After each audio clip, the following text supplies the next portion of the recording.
Excellent Père de grâce, en ce jour, mon âme te bénit. En ce jour, mon âme te glorifie. En ce jour, Père, mon âme te magnifie. Merci, Seigneur, de ce que tu rends ce temps possible. Merci, Seigneur, de ce que tu permets que nous soyons encore là, connectés aujourd'hui, pour parler de ta part, pour proclamer ton nom, pour enseigner ta vérité, pour conduire ton peuple encore aujourd'hui. Nous te disons merci. Ce matin du 15 décembre 2025, Père, je te loue. Je te loue parce que tu es le Seigneur Dieu vivant, celui qui apporte la vie, qui incarne la vie, celui qui apporte la résurrection et qui est la résurrection. Je te rends grâce. Merci pour la vie de ces nombreuses personnes qui sont en train de partager massivement ce live. Merci pour la vie de ces personnes-là que tu as inscrits sur la liste de ceux qui doivent vivre aujourd'hui.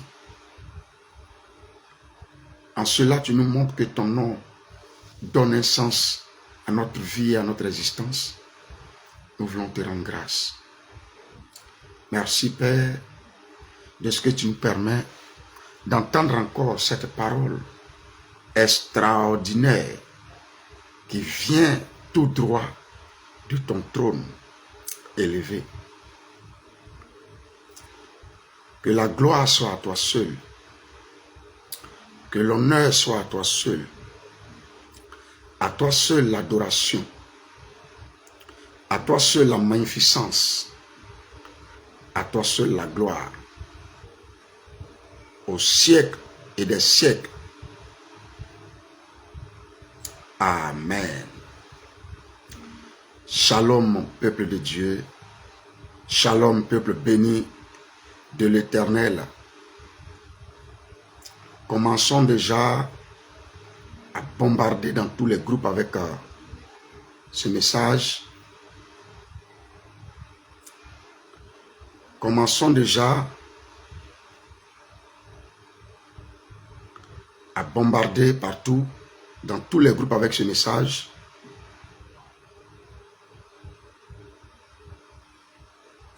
Commençons à bombarder partout.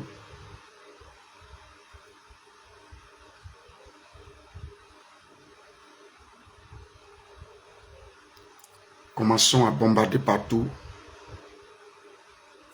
À partager dans tous les groupes ce message. Partageons massivement ce live. Si Dieu nous a fait la grâce d'avoir 1000 partages, chez nous on dit trop de viande ne garde pas la sauce. Partageons massivement.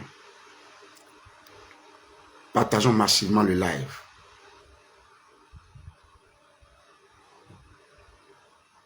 Voilà.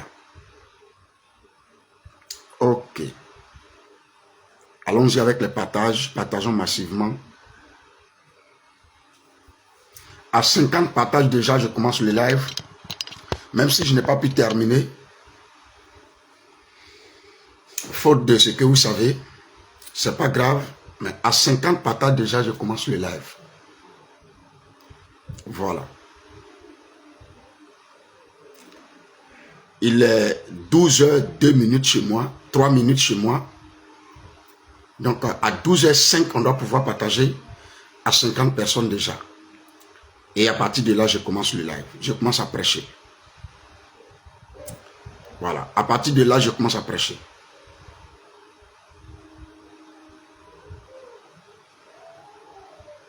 Ok. Ok. Bombarder dans tous les groupes.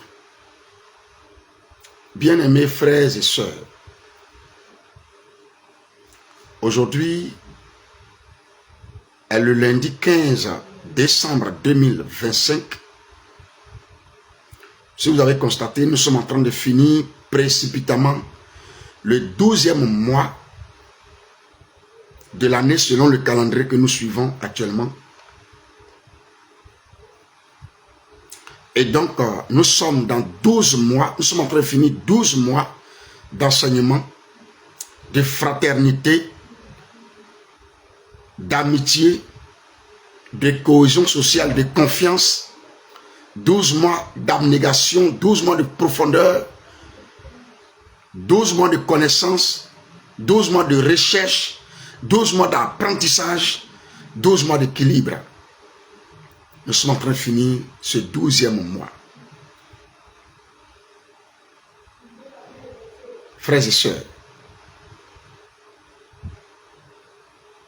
n'oubliez pas de bombarder seulement dans tous les groupes avec ce message. Je vais maintenant commencer le live. Mais je vais commencer par dire bonjour à Grâce Divine, à Kelly, à Kevin, à Pélagie. Bonjour à tous ceux qui nous suivent de près ou de loin. Je vous dis shalom. Saluez-vous les uns les autres. C'est très important pour le corps du Christ. Dans le corps du Christ, c'est très important quand on se salue mutuellement. Vous voyez, nous sommes à l'international. Nous sommes exposés à l'international. Et lorsque tu vois quelqu'un vient saluer, c'est un honneur. Chez nous, en Côte d'Ivoire, quand on se voit qu'on se connaît, parfois on ne se connaît pas, mais on se salue. Et cela fait du baume au cœur. Quand tu vois quelqu'un te saluer, c'est un honneur. Quand tu vois quelqu'un te dire bonjour mon frère, bonjour ma soeur, c'est un honneur. Et cela fait partie de notre culture. Et donc, nous sommes, comme je le dis, exposés à l'international. Et vous voyez, si quelqu'un, par exemple, Kelly vient dire bonjour et que personne ne répond à sa salutation, c'est pas agréable, c'est pas intéressant. C'est pourquoi nous devons nous saluer mutuellement. Nous devons nous répondre mutuellement. Alléluia. Alléluia. Bien-aimés, je voudrais faire un rappel avant de commencer mon message. Je voudrais faire un rappel très très important parce que nous sommes dans le mois des mystères. Le mercredi, on parlera d'un autre mystère. Mais cette fois-ci, on ne dira pas mystère, mais on va prêcher dans un autre domaine, sinon dans une autre dimension qui va vous amener à comprendre maintenant le mystère qui est dedans. C'est-à-dire que quand on va prêcher le mercredi, on ne va pas maintenant te dire que c'est un mystère, mais toi-même tu comprendras que c'est un mystère. Alléluia. Alléluia. Voilà. Donc, vous devez le savoir. Vous devez le savoir.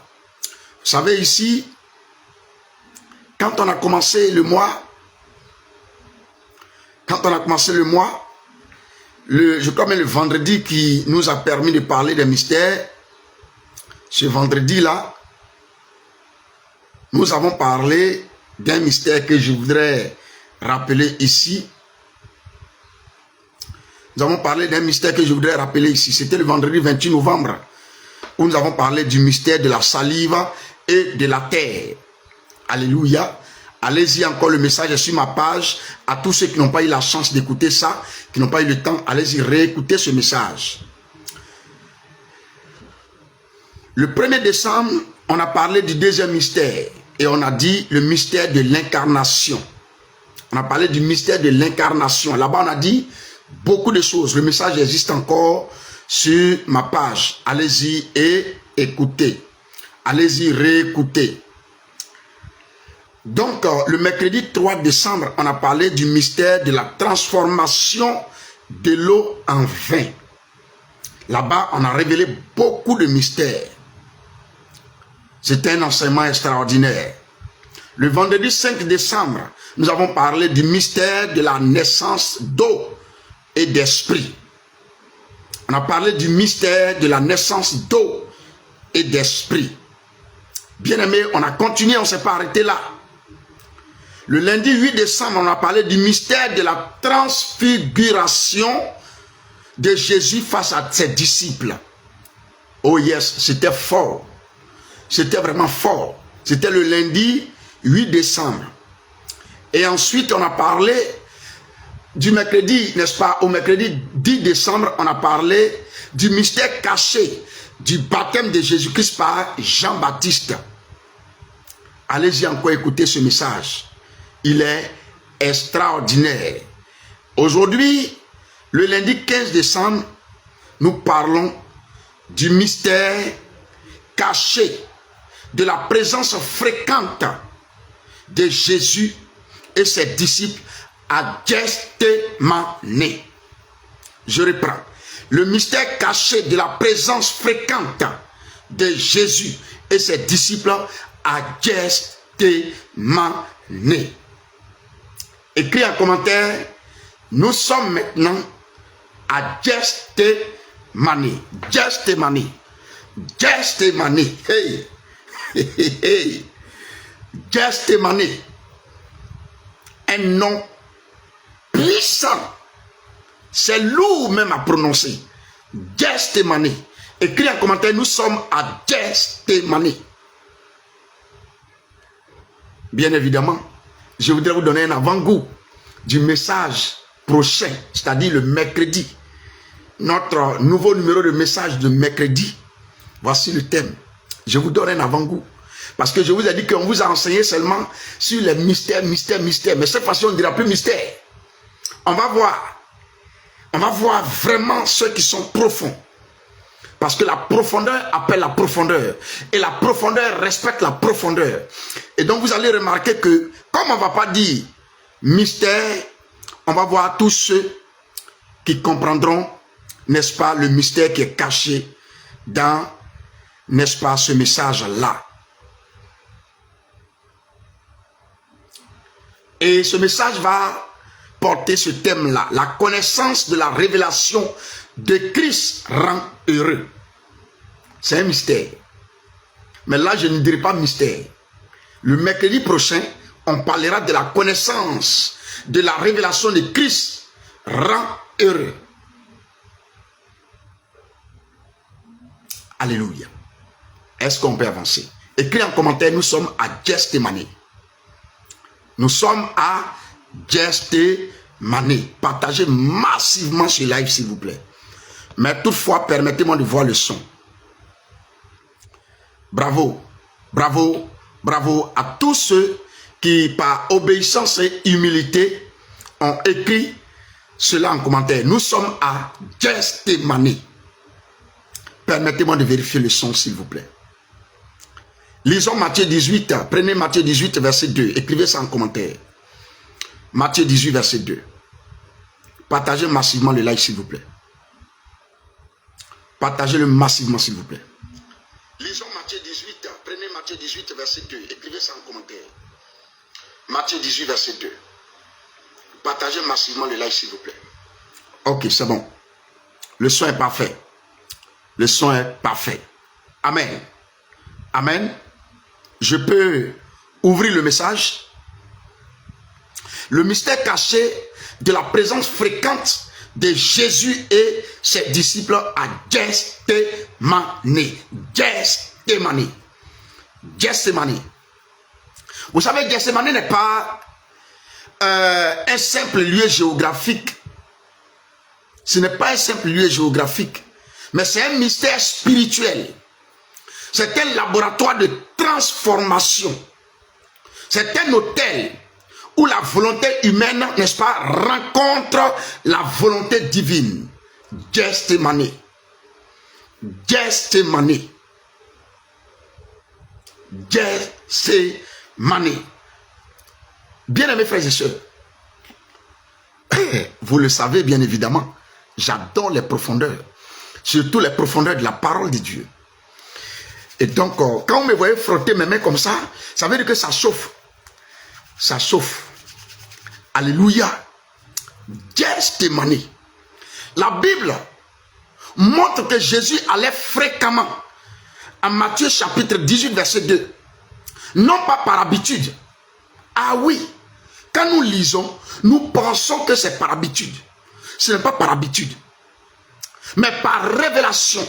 Il y va par révélation. Vous savez, dans ce lieu d'olivier, ce lieu était rempli d'olivier, écrasé pour produire l'huile. C'était un lieu rempli d'olivier. Le Fils de l'homme révèle, n'est-ce pas, le chemin secret de ce que Dieu veut utiliser puissamment. Gethsémani. Gethsémani. Hey! Gethsémani. Le Fils de Dieu révèle le chemin secret de ce que Dieu veut utiliser puissamment en utilisant l'espace nommé Gethsémani. Vous allez entendre sa signification tout à l'heure. Bien aimé, je voudrais parler sur 5 points concernant ce lieu-là, ce lieu prophétique-là, ce lieu qui est un mystère-là. Je voudrais parler sur 5 points, 5 grands points. Alléluia. Alléluia. Partagez massivement ce live, s'il vous plaît. Partagez-le massivement.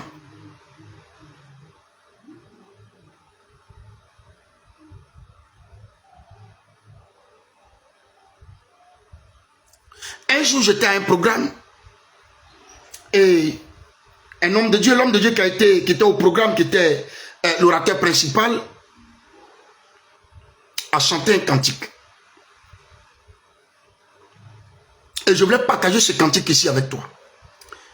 Et quand je vais le chanter, je vais te dire pourquoi est-ce que je l'ai chanté. Avant de prêcher, avant de prendre le micro, sinon, avant de commencer son message, il a chanté comme ça, il a dit Golgotha, Jésus est en haut. Golgotha, Jésus est en haut. C'était son refrain. Et nous tous, on reprenait ça. Golgotha, Jésus est en haut. Golgotha, Jésus est en haut. Quand on finit de répondre comme ça, il prend encore et il dit, à la croix du Calvaire, tu m'avais dit tout est accompli en haut. Golgotha, Jésus est en haut. Et donc ce jour-là, quand il chantait ça, je ne voyais pas Golgotha, moi je voyais Gethsémani, parce que Golgotha a été préparé à Gethsémani. C'est à partir de là que ce message que tu es en train d'écouter aujourd'hui, c'est la première fois que je le prêche. La majeure partie des messages que je vous prêche, je les ai déjà préparés il y a longtemps et j'ai prêché il y a longtemps. Mais ce message-là, c'est la première fois que je le prêche. C'est la toute première fois que je prêche devant une assemblée.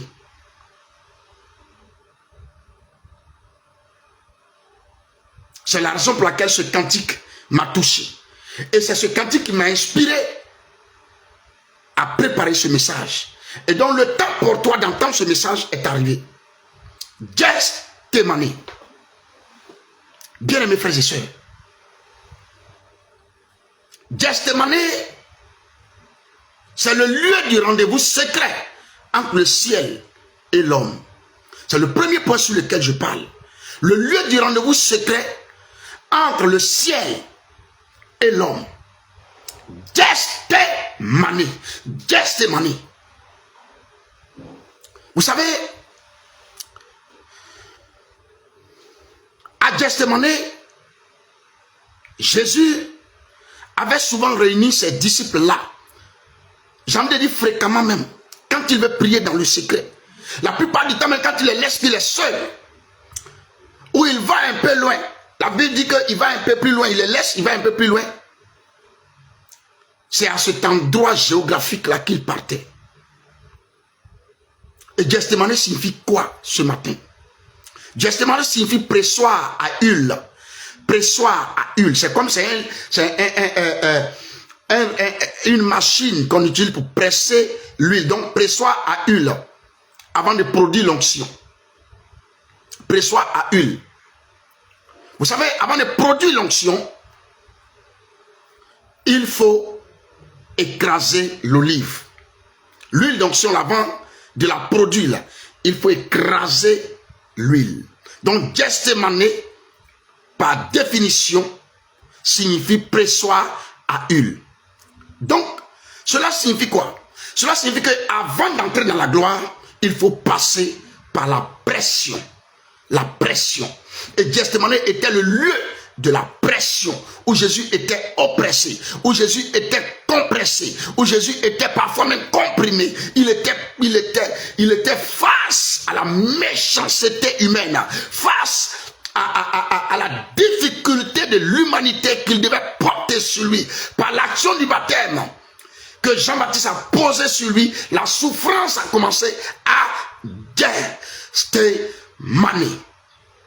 Gethsemane. Pourquoi Jésus y allait? Pourquoi Jésus y allait? Pourquoi Jésus allait à Gethsemane?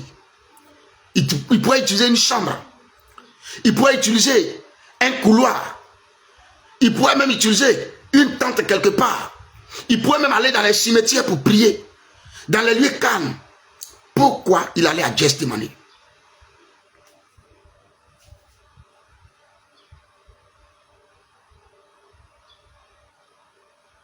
À Gethsemane, Jésus lui-même a renouvelé l'onction avec laquelle il devait rencontrer le monde des ténèbres. Il va pour renouveler l'onction parce que ce n'était pas facile. Il y allait parce qu'il savait que l'intimité ne grandit que dans les lieux cachés. Et là-bas était typiquement caché. Écoutez-moi bien et très bien s'il vous plaît. Peuple d'ici et d'ailleurs, chers enfants vrais de Jésus-Christ, écoutez-moi bien s'il vous plaît. Oui, je vais appuyer tout à l'heure l'accélérateur. Merci à Kevin qui me rappelle les différents thèmes que j'utilise pour aller en profondeur. Bien-aimés frères et sœurs,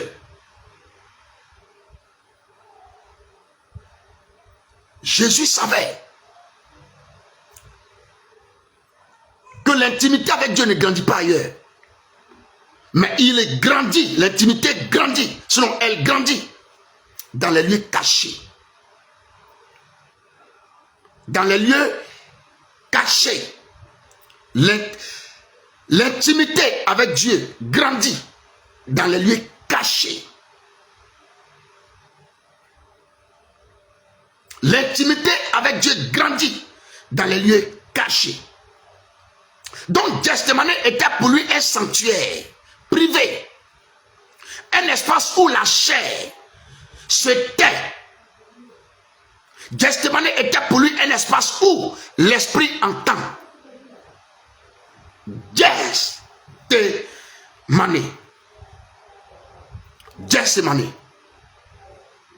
Frères et sœurs, chers amoureux de la parole vraie de Dieu,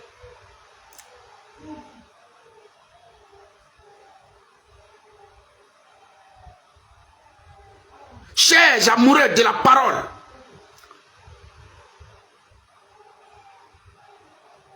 vraie de Jésus-Christ, écoutez, écoutez s'il vous plaît.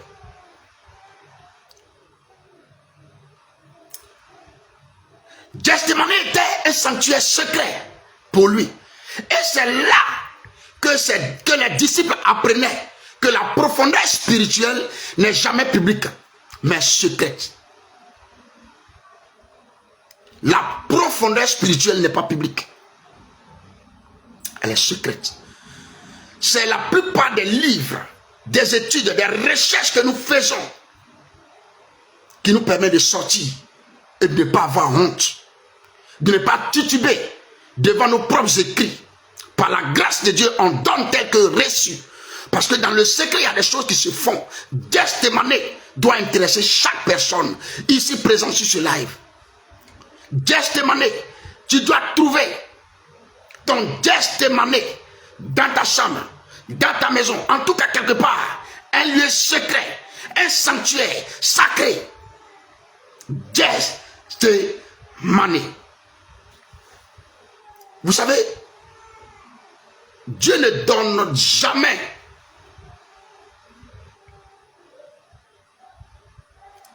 la puissance à ceux qui sont superficiels, qui sont tout en découvert. Mais il ne donne que la vraie puissance qu'à ceux qui ont un lieu régulier de rendez-vous avec lui. Et c'est ce lieu régulier de rendez-vous là que Jésus avait, qui avait pour nom Gethsemane. Gethsemane. Bien aimés frères et sœurs, le deuxième point sur lequel je parle, c'est que, parce que là nous sommes en train de définir Gethsemane. Jésus, pour lui, Gethsemane était un sanctuaire sacré, où il partait se cacher pour prier. Gethsemane, sur le deuxième point que je vais parler, c'est l'université de la soumission. Oui, l'école de la soumission. Gethsemane est l'université de la soumission. Écoutez très bien ce qu'il dit en Marc 14, verset 36. Non pas ce que je veux, mais ce que tu veux. L'université de la soumission. Il se soumet. Il nous enseigne la soumission. Aujourd'hui, nous voulons vivre la gloire de Dieu. Nous voulons voir nos mains qui sont ordinaires se transformer en des mains extraordinaires. Mais on fuit Gethsemane. On fuit Gethsemane. La paresse, la faiblesse, la distraction, Facebook, WhatsApp, TikTok, Instagram, Snapchat sont devenus les Gethsemane des enfants de Dieu aujourd'hui.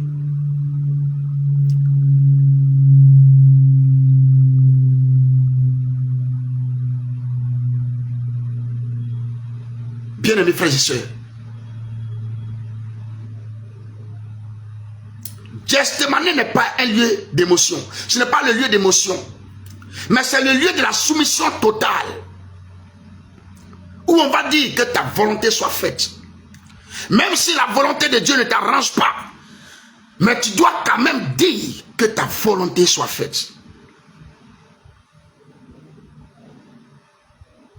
Mais pourquoi Jésus amenait ses disciples alors qu'il savait que c'est la volonté de Dieu qui doit être faite, mais il amenait quand même ses disciples? Jésus y amenait ses disciples pour leur montrer que le plus grand combat n'est pas contre Satan. Ah oui, oui, oui, c'est ce que vous devez savoir.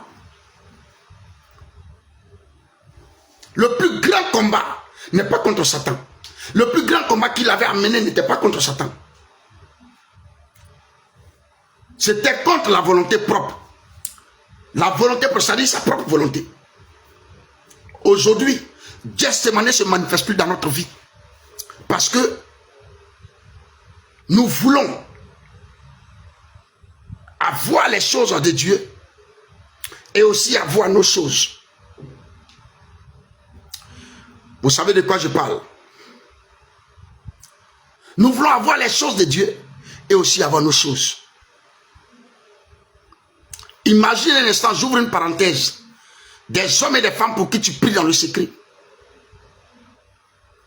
Des gens que tu soutiens dans le secret. À Gethsemane, qui ne sont même pas capables de prendre leur téléphone pour savoir comment tu vas. Parfois même, quand toi-même tu prends ton téléphone, tu les appelles. Ils estiment que tu déranges.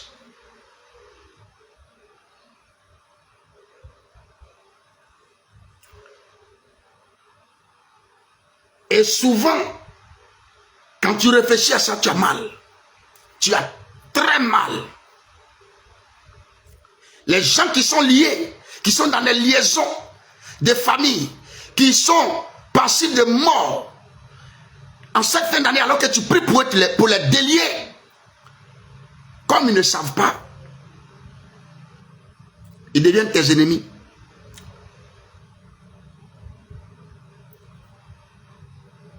Bien-aimés frères et sœurs, écoutez-moi bien. Je vous raconte une anecdote. Un jour dans mon village, un vieux qui est un grand sorcier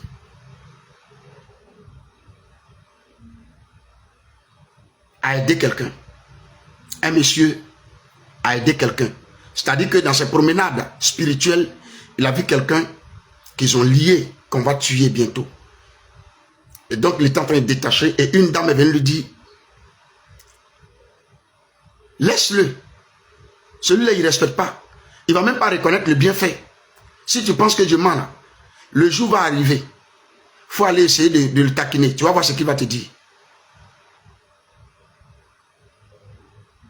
Le vieux, le monsieur, je ne dis pas le vieux, le monsieur a fait son travail, il a détaché cette personne. Et le lendemain, alors qu'ils étaient quelque part en train de causer, il est venu dire bonjour à cette personne-là. La façon dont la personne l'a saboté, l'a insulté, l'a humilié devant les gens. Et la dame qui lui avait dit spirituellement, laisse-la. La dame a fait comme ça. Pour dire, je ne t'ai pas dit que ceux-là ne sont pas reconnaissants. Si dans le monde spirituel démoniaque, les gens aident, il y a des gens qui aident. Il faut que vous sachiez que dans le monde spirituel même, en Jésus-Christ, il y a des gens qui ont reçu la caution d'aider. Ne soyez pas méchants envers les gens qui prient pour vous dans le secret. Ce n'est pas bienséant de dire à quelqu'un, je prie pour toi. Mais si tu vois quelqu'un prendre son téléphone pour t'appeler régulièrement, ça veut dire que quelque part, il te porte dans son cœur et il te porte en prière. Donc, quand il le fait, il faut que cet appel soit aussi réciproque pour qu'il ait plus de courage, plus de force de le faire. Sinon, vous découragez les gens à Gethsémani. Jésus-Christ est en train de lutter pour l'humanité. Il envoie des gens pour le soutenir, ces personnes-là d'hommes. Alors que c'est pour elle qu'il est en train de souffrir. C'est pour elle qu'il abandonne toute sa volonté. C'est pour elle, c'est pour ces personnes-là que Gethsémani a été rigoureux. Gethsémani a été compliqué, difficile pour lui.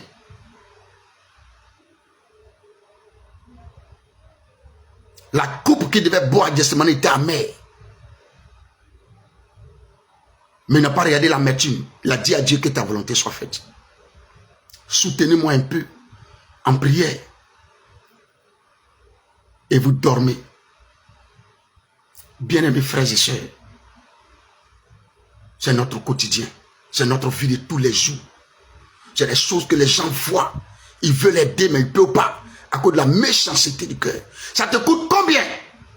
Ça te coûte combien de prendre ton téléphone pour quand même appeler quelqu'un qui a l'habitude de t'appeler, pour lui dire au moins bonjour, pour que la personne se sente aussi à l'aise. Au point où tu as pensé que cette personne t'harcèle. Alors que dans la chrétienté, nous cultivons la fraternité. Et quand je ne te vois pas, je suis censé savoir comment tu vas. Et les gens vous appellent. Et en retour, vous leur donnez la mauvaise monnaie avec des billets déchirés. De la mauvaise façon, avec impolitesse. Un chrétien ne fait pas ça. Aujourd'hui, alors que vous m'écoutez, regardez votre téléphone. Les gens qui vous ont appelé régulièrement. Ayez la largesse, la gentillesse, la reconnaissance de pouvoir aussi les appeler. C'est aussi un acte d'amour et d'humilité. C'est un peu comme quelqu'un qui se pavane sur ta page Facebook. Comme s'il te contrôlait. Mais jamais il va mettre un j'aime. C'est aussi l'humilité. C'est aussi être humble de pouvoir dire, de pouvoir mettre j'aime sur ce que quelqu'un fait. Quand tu ne mets jamais j'aime, tu vas chercher quoi sur sa page? C'est la même chose. Celui que tu combats, c'est aussi combattre la personne. Quand quelqu'un prend son temps pour vouloir t'entretenir spirituellement, prier pour toi, savoir t'appeler, même savoir comment tu vas. Tu ne sais pas ce qu'il a vu de toi dans le spirituel. Il prend son téléphone pour savoir comment tu vas.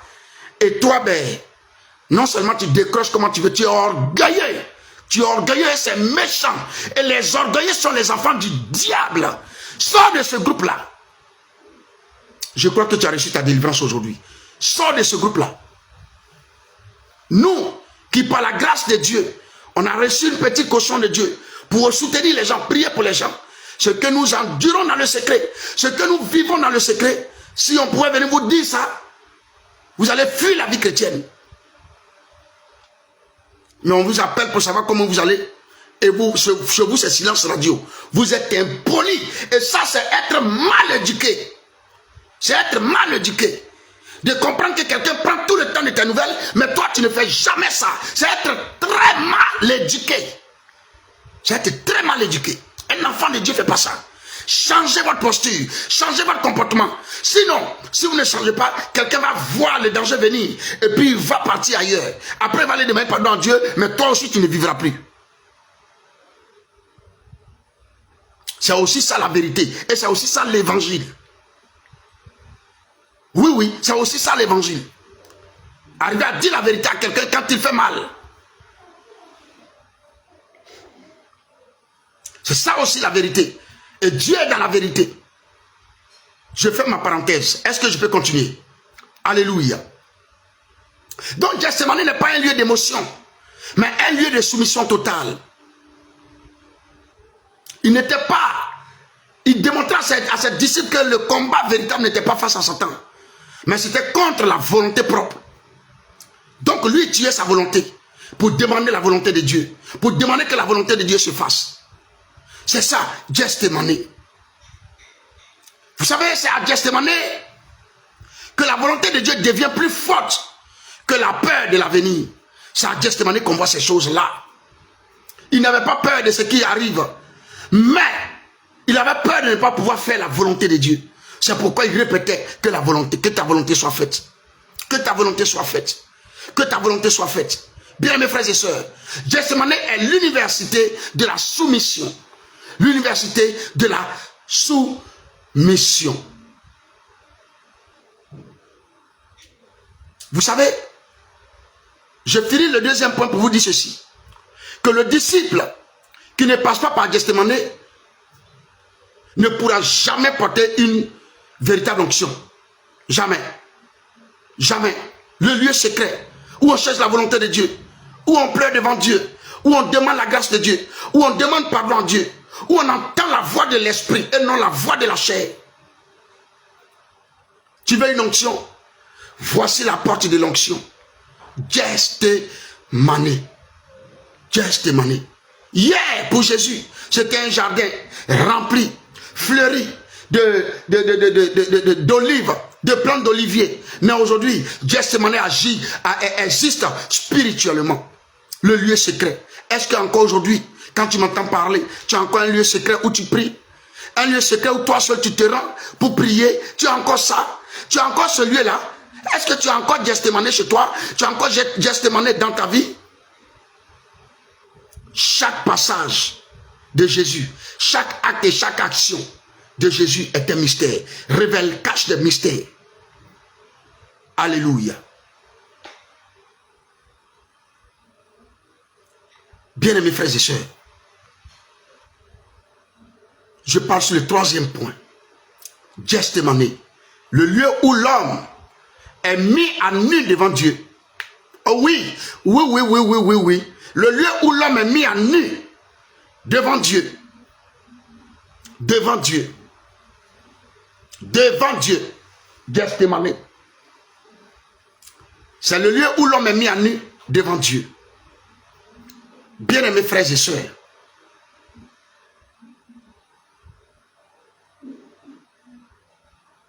Jésus dit à Matthieu 26, verset 38, Matthieu 26, verset 38, il dit, mon âme est triste jusqu'à la mort. Jésus, pourtant fils de Dieu, a montré que même l'onction de Dieu peut avoir des moments d'agonie. Et il témoigne que son âme est triste jusqu'à la mort. Son âme est triste jusqu'à la mort. C'est pas facile. Quand vous savez, je reprends ma phrase, quand vous ne savez pas que tel et tel jour vous allez mourir, c'est pas compliqué à vivre. Mais quand vous savez que quelques jours après, ou bien quelques heures, il reste quelques minutes, vous allez mourir, bien aimé, c'est pas facile. Ce n'est pas facile. C'est pourquoi son âme est triste jusqu'à la mort. Mais Jésus-Christ maîtrisait bien l'âme. Il maîtrisait bien l'âme. Il connaissait bien l'esprit. Il connaissait bien le corps. Mais pourquoi son âme s'attriste? Je vous raconte une anecdote. Je connais un monsieur qui, avant sa conversion, il a entendu parler de Dieu et il ne voulait pas venir à Jésus. Et donc, un jour, lors d'un voyage, il a fait un accident très grave. Quand l'accident suivait son cours, il a vu que le véhicule dans lequel il est faisait un accident. Mais après la rencontre de l'obstacle au véhicule dans lequel il était, il avait perdu toute connaissance. Donc il était mort. Et dans sa mort, il dit qu'il a fait un songe. Il était en promenade. Dans son songe, il était en promenade. Il s'est promené jusqu'à... Tellement fatigué, il dit, bon, lui, il rentre à la maison.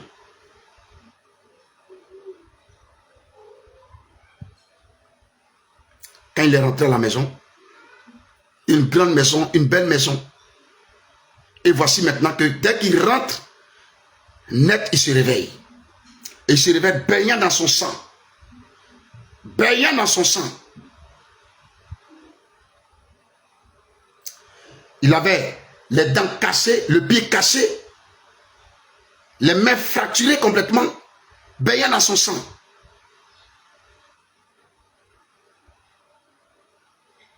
Donc,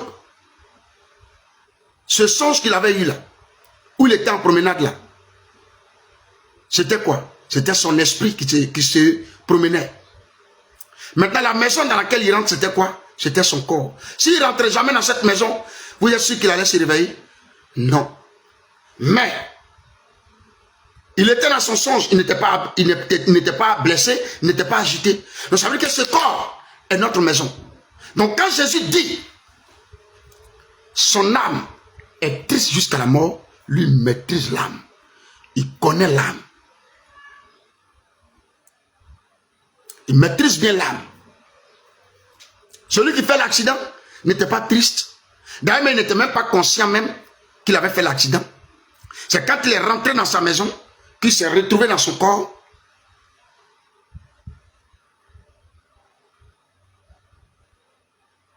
Donc, Gethsémane est le lieu où l'homme est mis à nu devant Dieu. Alléluia. Alléluia. Donc Jésus, qui est le Fils de Dieu, a montré que même l'onction de Dieu peut avoir des moments d'agonie, des moments de souffrance. Tu peux être un homme, une femme onctionnée, remplie d'onction, mais tu peux rencontrer des difficultés. Des difficultés. Donc Gethsémane est le lieu où Dieu t'oblige à affronter tes propres limites. Oui, oui, tes propres limites. C'est pourquoi il sent la tristesse dans son âme. a des gens qui ont créé Gestemane aujourd'hui. Mais quand ils y vont, c'est pour répondre aux messages WhatsApp, aux messages TikTok. C'est un lieu d'abandon. Tu dois complètement apprendre à grandir à Gestemane.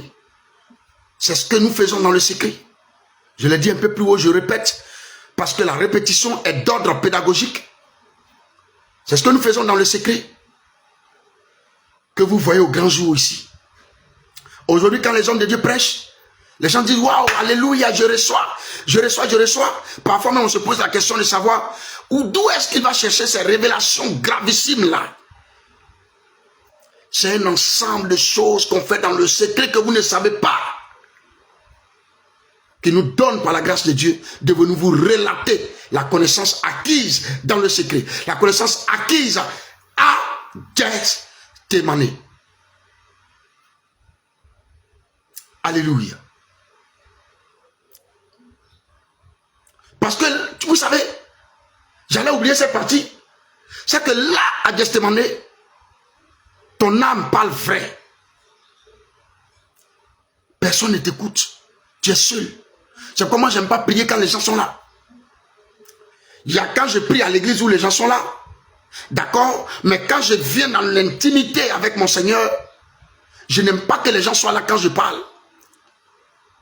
Parce que là, ton âme parle vrai. Ton âme dit ce que tu es. Ton âme dit ce que tu fais. Mais ce que tu fais, tu ne peux pas dire devant tout le monde. Tout le monde. C'est pourquoi vous êtes obligé d'avoir Gestemane chez vous. Oui, oui. Parce que là-bas, vous êtes vrai. Ton âme est vraie. Il n'y a plus de masque. Plus de faux langage spirituel. Là-bas, tout est vrai. À Gestemane. À Gestemane, tout est vrai. C'est pourquoi il dit, mon âme est triste. C'est un témoignage vrai. Mon âme est triste. Pas pour un temps. Pas pour la circonstance où il parle. Mais jusqu'à la mort. Parce qu'il sait que quand il mourra, il ne verra plus rien. Il ne va même pas être conscient même qu'il est mort. C'est un sommeil profond. Donc tu ne peux même pas savoir que tu es mort. Mais de là où il parlait jusqu'à la croix, il était attristé. C'est pourquoi il dit, mon âme est triste jusqu'à la mort. Donc les disciples voient Jésus dans une dimension nouvelle, où il est en train de parler, où il est en train de prier, où il est en train d'agoniser, où il est en train de pleurer. Ils l'ont vu. Ils ont vu la vie, n'est-ce pas, la vulnérabilité qui, à cette époque-là, fait partie de la puissance. Ils ont vu ça. Jésus était vulnérable, mais puissant dans sa vulnérabilité. C'est à Gestemane qu'on expérimente toutes ces choses-là. Bien aimés frères et sœurs, on ne devient jamais un instrument puissant entre les mains de Dieu sans être brisé. Jamais. Jamais. Jamais. Jamais. Alléluia.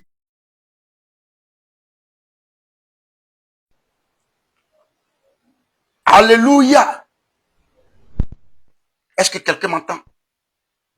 Est-ce que quelqu'un entend très bien ce que je suis en train de dire? Tu ne peux jamais avoir une grande onction sans être brisé. Un jour, puissant, entre les mains de Dieu, sans être brisé. Jamais. Jamais. Alléluia.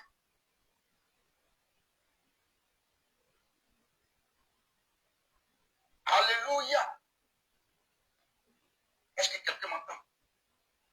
Est-ce que quelqu'un entend très bien ce que je suis en train de dire? Bravo, merci beaucoup à Kevin qui me confirme tout le temps que tout va bien. N'oubliez pas de partager massivement les lives, s'il vous plaît. Mettez beaucoup de commentaires. Avec les j'aime à l'appui. Beaucoup de cœurs. Maintenant, je vais aller en profondeur. Bien aimés frères et sœurs.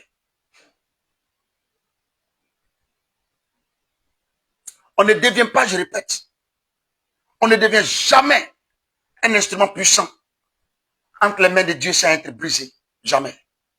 On ne peut pas devenir comme ça, jamais. Sans être dépouillé et mis à nu devant lui.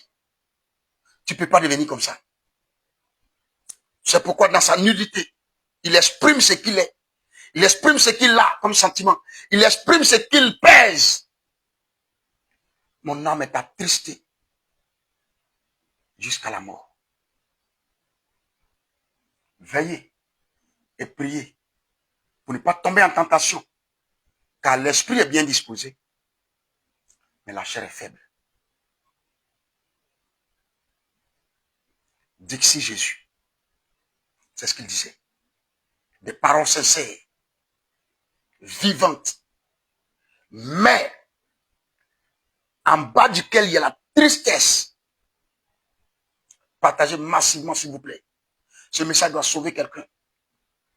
Ce message doit sauver quelqu'un, s'il vous plaît. Partagez-le massivement. Je parle sur le 4e point. Gethsémane. Le lieu où la chair meurt et où l'esprit se lève. Ah oui, oui, oui. La chair va mourir et l'esprit va se lever.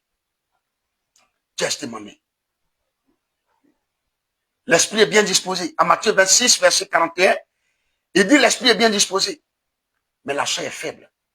Donc la chair meurt et l'esprit se lève. Jésus les conduit fréquemment à Gethsémane. Pourquoi? Parce que c'est le terrain d'entraînement du combat intérieur.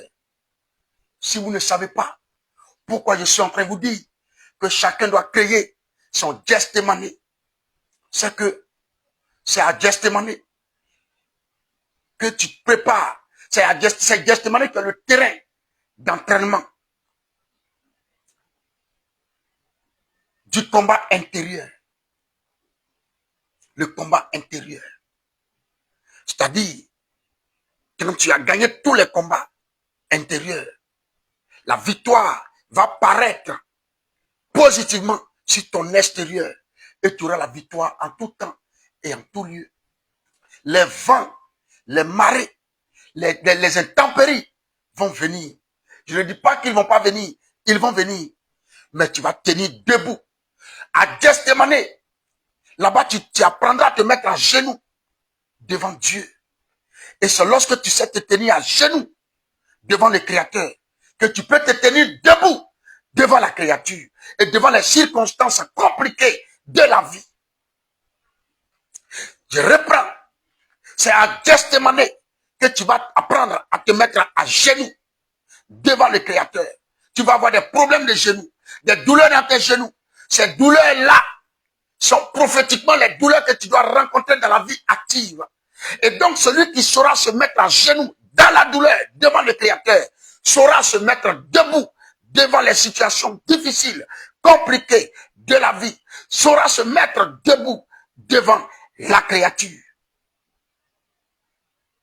Vous entendez ce que je dis? Est-ce que vous entendez bien ce que je dis? Alléluia. Alléluia. Alléluia. Donc, Gethsémane révèle le niveau spirituel de chacun. Pierre a promis, je ne vais pas t'abandonner. Mais il dort. Jésus agonise dans la prière. Mais il est debout. Il agonise, mais il prie. Pierre promet, mais il dort. Gethsémane révèle le niveau de chacun. Gethsémane révèle ton niveau spirituel. Tu as besoin que quelqu'un vienne toujours te réveiller pour prier. À Gethsémane, dans ton sommeil, tu dois d'abord, avant de dormir, tu dois d'abord te focaliser. Tu dois d'abord calculer une heure à laquelle tu pries. Tu dois aller à ton Gethsémane. Tu promets au Saint-Esprit. Mais quand ça arrive, même le réveil sonne. Tu dis non, je vais dormir un peu encore. Comme demain, je ne fais rien. Je prendrai toute la journée pour prier. Alors que tu sais que toutes tes journées sont sur TikTok et sur WhatsApp. Tu promets, mais tu dors. Et après, quand quelqu'un va se sacrifier pour aller prier dans le secret. Dans le secret, prier, cherchant Dieu dans le secret. Et que Dieu va faire des choses. Dieu va manifester des choses glorieuses avec lui. Toi qui ne pries jamais, qui connais rien de l'esprit, tu vas dire ça là, ça ne vient pas de Dieu. Alors que la Bible déclare clairement qu'il y a des choses que Jésus a fait, qu'on n'a pas écrit. Il y a des choses qu'il a fait qu'on n'a pas écrit. Que si on voulait tout écrire, ça allait remplir tout le monde, tout ce qu'il a fait, ça allait remplir tout le monde entier, il n'y aura pas de place. Ça veut dire que il a fait des choses qu'on n'a pas écrites. Et maintenant, lui-même, il dit que si vous croyez en moi, vous ferez plus que moi. Mais c'est quoi faire plus que lui? C'est quoi faire plus que lui? Si on va faire plus que lui, alors qu'il y a des choses qu'il a fait, on n'a pas vu. Si tu ne pries pas, tu vas combattre l'onction de quelqu'un. Et tu vas combattre la grâce de Dieu qui est sur sa vie. Et tu vas penser le combattre, mais c'est Dieu que tu combats. Soyons au même niveau d'information. Hein? Dans cette affaire de Jésus là, cherchons à être ensemble au même niveau d'information. Comme ça, si tu me vois opérer, tu sauras que c'est Dieu. Mais quand tu n'as pas de testimony, que je passe mon temps à testimony, à faire des recherches, les gens me disent, mais toi, tu aimes plus préparer des messages que prier. C'est ce que les gens disent. Ah, révérend, mais toi, ton affaire de messages là, c'est fort, hein? Je réponds toujours par une phrase. Quelqu'un qui ne prie pas, quelqu'un qui ne fait pas de recherches concernant Dieu, ne saura pas prier. Donc, si vous me voyez faire plus de messages, ça veut dire qu'il y a des choses que je fais que vous ne voyez pas. Vous n'êtes pas obligé de me voir faire. Amen, hein? Amen. Amen. Vous n'êtes pas obligé de me voir faire. Mais ce que vous me voyez faire, c'est le message. Ce que vous avez l'habitude de me voir faire, c'est le message. Parce que moi, je prépare mes messages à n'importe quel moment. N'importe quelle circonstance.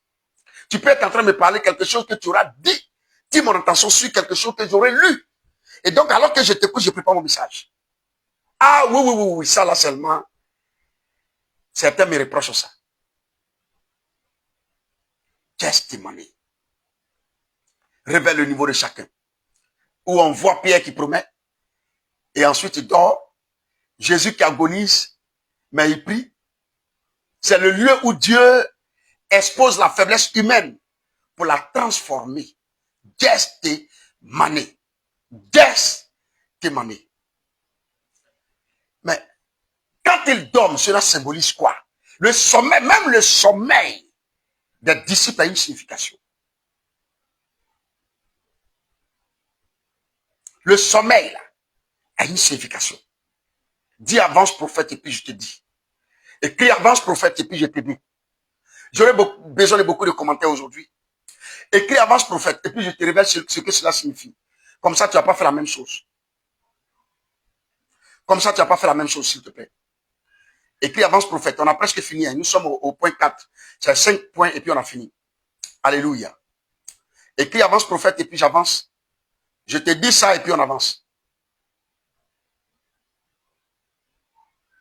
Écris avance prophète. Je te dis ça et puis on avance. Alléluia. Il dormait, ça signifie quoi? Le sommeil des disciples symbolise quoi?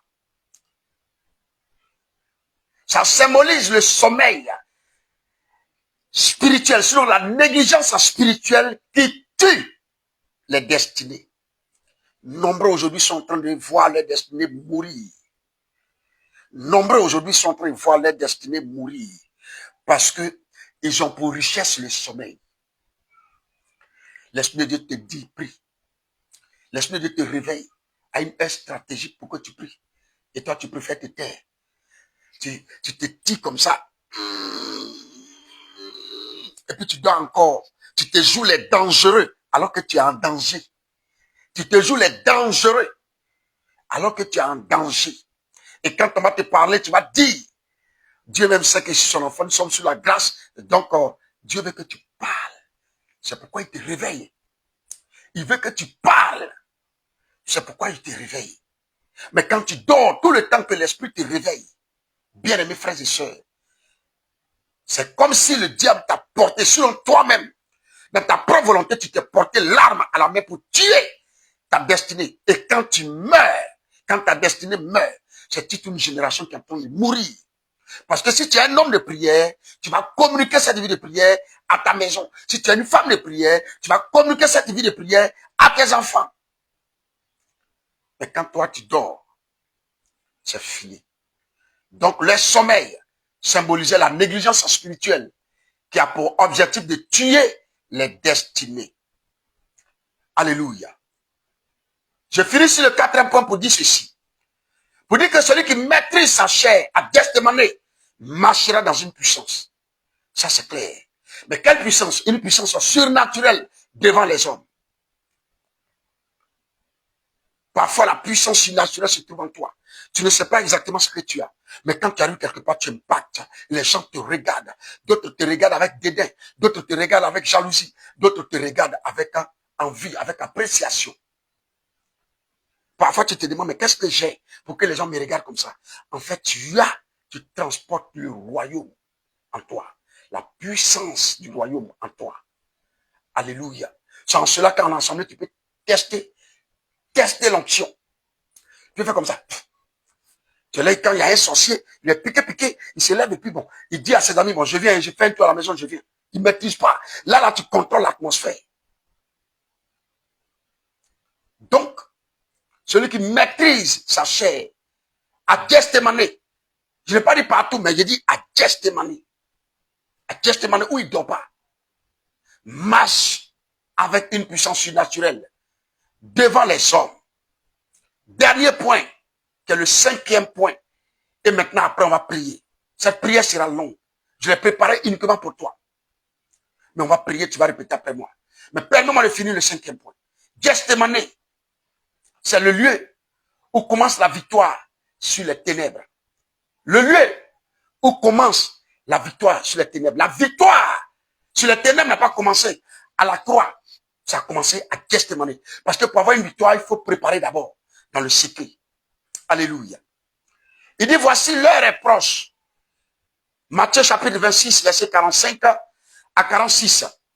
Et le Fils de l'homme est livré. Je vais paraphraser rapidement. Voici l'heure est proche. Et le Fils de l'homme est livré. Vous savez, avant le calvaire, la victoire était déjà gagnée à Gethsémani. Donc la victoire n'était pas gagnée à la croix, mais à Gethsémani, dans le secret. C'est pourquoi quand Judas arrive,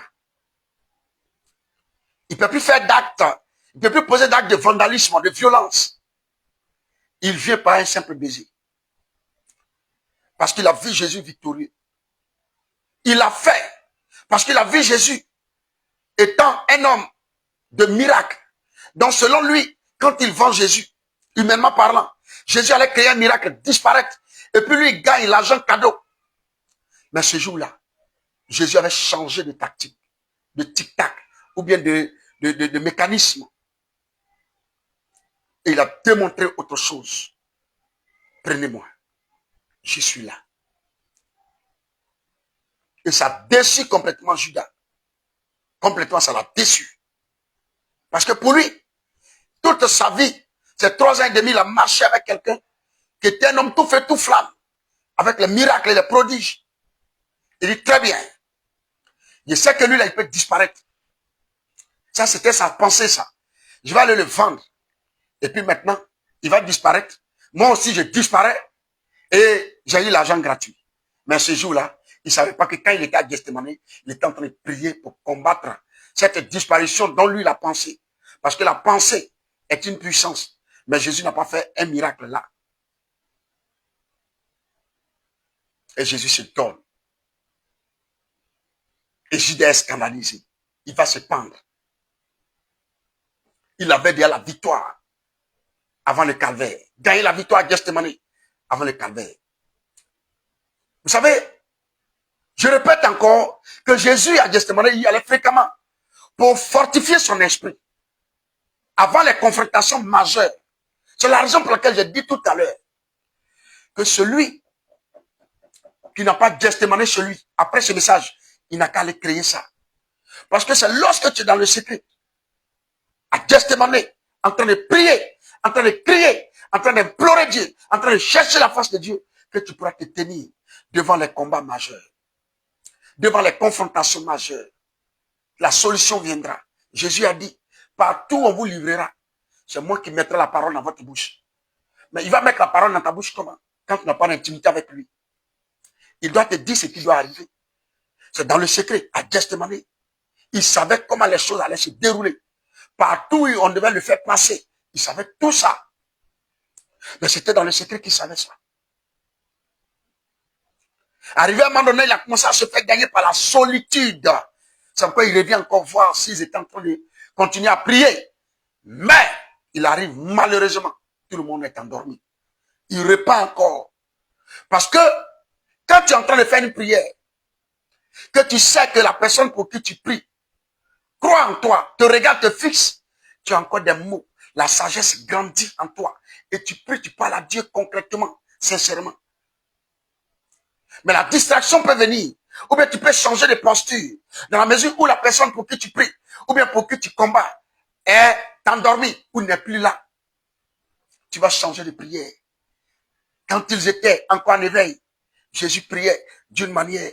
Mais quand il était venu voir et qu'il a constaté qu'il dormait, il est allé et il a changé encore sa façon de prier. Et il priait, et il priait. Il a pleuré, il a prié. Alléluia. C'est par là que tu peux avoir la victoire sur tes batailles. Parce que la bataille spirituelle ne se gagne pas le jour du combat.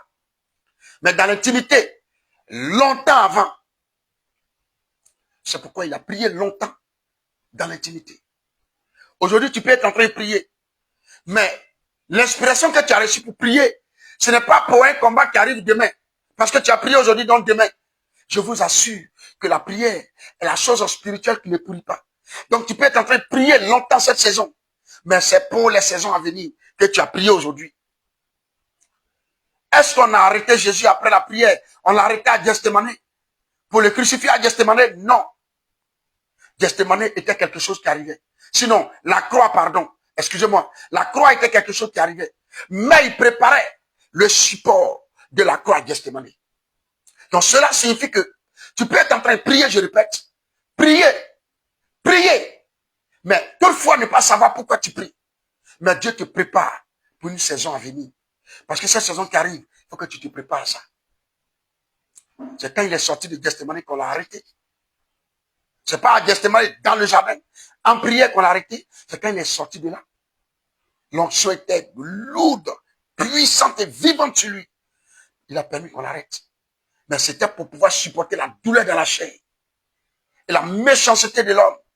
Les gens à qui il a multiplié poisson et pain, pour qui il a multiplié poisson et pain, à qui il a donné ces choses-là, des gens, des enfants desquels il a guéri, délivré, ceux-là se sont mis là pour venir l'arrêter.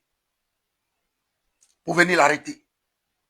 Si tu ne pries pas, ça va te faire très mal. Si tu ne fais pas attention, mais tu vas aller te suicider.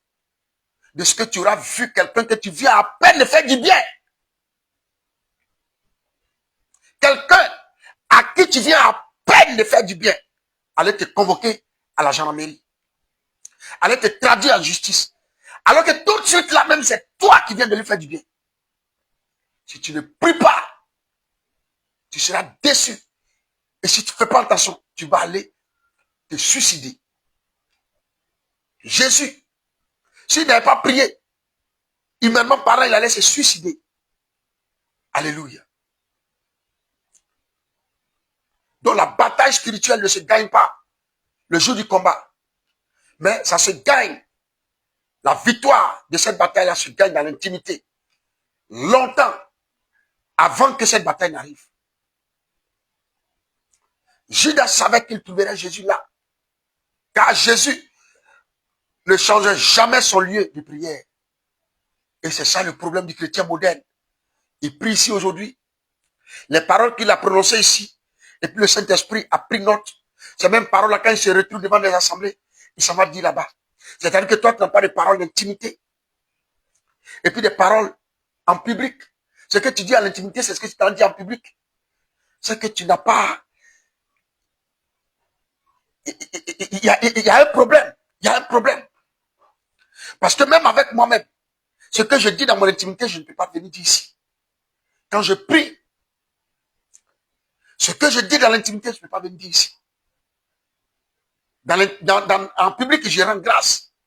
Dans l'intimité, je pleure, je prie. Je crie, parfois même je me lamente. Mais je ne peux pas venir te dire ici.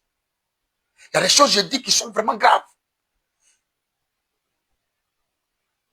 Judas savait que Jésus ne changeait pas de lieu. C'est là qu'il priait. Mais toi, ton testament ne peut pas être un sanctuaire sacré. Parce que ce qui est sacré est désacralisé dehors. Et après, tu reviens dire en même temps la même chose ici. Faites attention. Faites attention. Faites très attention.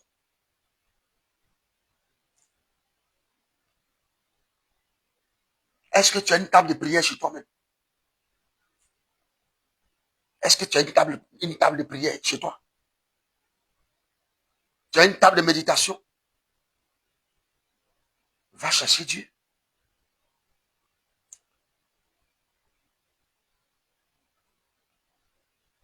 Va chercher Dieu. Parce que Satan ne peut pas surprendre un enfant de Dieu qui a gestemané constamment. Jamais. Avant qu'il ne fasse, tu le sais. Parce que là-bas, ton Dieu t'a révélé cela. Mais quand tu ne cherches pas la face de Dieu, tout ce qui t'arrive te surprend. Moi, je vois des chrétiens qui ne rêvent pas. Ils ne font pas de songes. Ils ne font pas de rêves. Ils n'ont pas de vision. Ils n'ont pas de révélation. Oh, chrétien, chrétien. Bien aimé, je finis pour dire ceci. Gethsémani révèle un mystère profond. Dieu établit la destinée des hommes dans les lieux cachés où personne ne les voit. Donc, Jésus qui est notre Seigneur et notre modèle, il allait fréquemment pour montrer que la vraie puissance naît dans la pression. Pour montrer que la vraie obéissance naît dans la soumission. Pour montrer que la vraie victoire naît dans la prière secrète. Pour montrer que celui qui trouve son Gethsémani devient inarrêtable. C'est pourquoi il partait là-bas. Sa raison d'aller là-bas, voici ce que ça explique. Alors, j'ai fini mon message pour dire ceci, que en ce lundi 15 décembre 2025, le message qui nous a maintenus ici jusqu'à cette heure-là avait pour thème le mystère caché de la présence fréquente de Jésus et ses disciples à Gethsémani. Nous sommes à ce thème. Nous sommes à son terme. Alors, nous allons prier. Nous allons prier. Bien-aimé, tu vas répéter après moi. Mais s'il te plaît, aujourd'hui, je veux que tu sois extrêmement sincère. Je veux que tu sois sincère. Je dis bien sincère. Extrêmement sincère. On va prier. Permettez-moi de vérifier le son pour une dernière fois.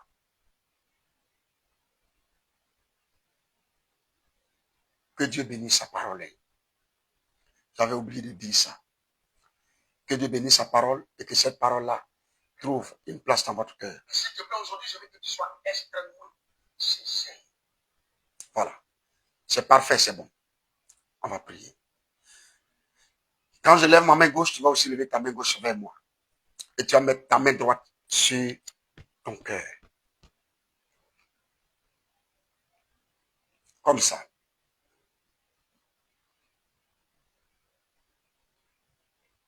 Et tu répètes après moi. Tu vas dire, Seigneur Jésus, Dieu de Gethsémani, je viens devant toi. Comme tu allais souvent dans ce lieu sacré, amène-moi aussi dans mon Gethsémane. Brise ma volonté humaine. Renverse ma faiblesse. Fais mourir ma chair.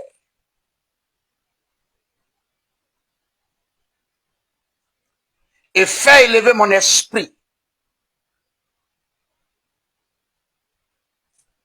Donne-moi la force de choisir la volonté du Père. Même quand tout en moi veut fuir. Détruis le sommeil spirituel. Allume en moi la vigilance et la passion de prier. Fortifie-moi comme tu as été fortifié avant la croix. Que la puissance qui a soutenu ton âme dans l'agonie descende sur moi maintenant.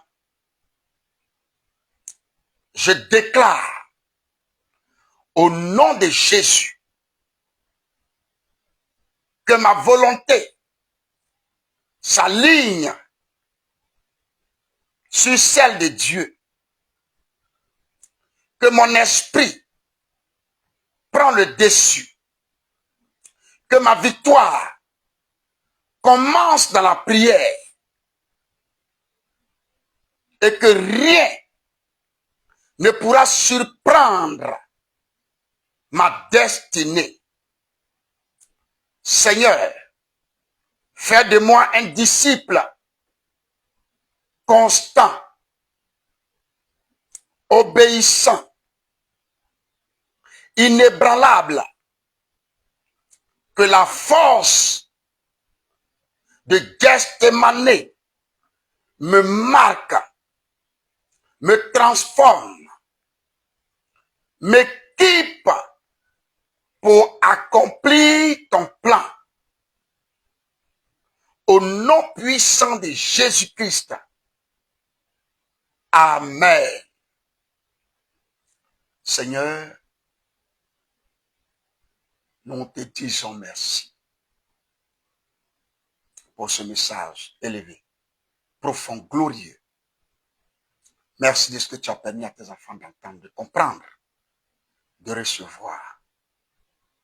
La gloire est pour toi. Au nom puissant de notre Seigneur Jésus-Christ, que nous avons prié. Amen. Bien-aimés frères et sœurs, à tous ceux qui suivent et qui vont suivre ce live, qui ne sont pas encore abonnés à ma page, qui ne sont pas encore abonnés à moi, abonnez-vous massivement à moi. Abonnez-vous massivement. Allez-y suivre ma page. Et surtout, pour tous ceux qui aiment aussi la prière, nous faisons les prières ici, chaque dimanche 16h, heure de Côte d'Ivoire. Si vous voulez appartenir à notre groupe WhatsApp de prière, voyez notre sœur Grâce Divine, donnez-lui votre nom et votre numéro WhatsApp, elle va vous ajouter. Si vous voyez que vous êtes disponible à prier et que vous êtes aussi les amoureux de la prière, voyez là. On a aussi une deuxième page qu'on a appelée Mission Christ Vision Réunion. Abonnez-vous massivement à cette page-là. Et ensemble, nous allons faire des exploits. Dieu vous bénisse abondamment. On se voit mercredi pour le message suivant qui aura pour thème la connaissance de la révélation de Christ rend heureux. C'est un mystère. Mais là, on ne dira pas le mystère de la connaissance de la révélation de Christ. Mais c'est un mystère. Et ce jour-là, c'est seulement ceux qui sont scotchés, qui ont la sensibilité de la connaissance des mystères, qui vont écrire en commentaire mystère. Que Dieu vous bénisse abondamment. Shalom.